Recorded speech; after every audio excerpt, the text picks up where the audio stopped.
Now, how to prevent migraine? Migraine is a chronic disease. The headaches are bound to recur. So there are certain indications when we have to go for preventive treatment, especially those who have recurrent or 2 or more attacks in a week. When the headaches are very severe, they are very prolonged, more than 48 hours. If your headaches are more prolonged, they are not responding to various treatment like even triptans and ergot medicines are not effective. Sometimes certain people are not able to tolerate these medicines like triptans. They have a underlying coronary artery disease or a peripheral vascular disease. You cannot prescribe them.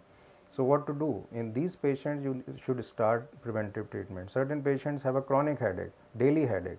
Now, and the most of the analgesics they have already tried. So in these patients, you should suggest certain preventive treatment. And lot many drugs are available. The reason why the number of drugs are available is that not all of them are effective in every patient. So it's a highly individualized therapy. One has to identify the comorbid conditions and then prescribe accordingly. The most commonly being beta blockers or propranolol, which are very commonly used, and they can be safely used except in those who have asthma and underlying coronary artery disease. The second group includes calcium channel blockers like flunarizine and verapamil, of which flunarizine is more commonly used. The common problem associated is excessive sedation initially and weight gain. Weight gain is a deterrent for most of the patients, especially females who are not willing to take this medicine. Then the third group, which is the most important, is the anticonvulsants that we are giving to these patients of migraine. Among all the anticonvulsants, certain medications like sodium valproate, topiramate, lamotrigine and levetiracetam has been commonly prescribed and studied in patients of migraine.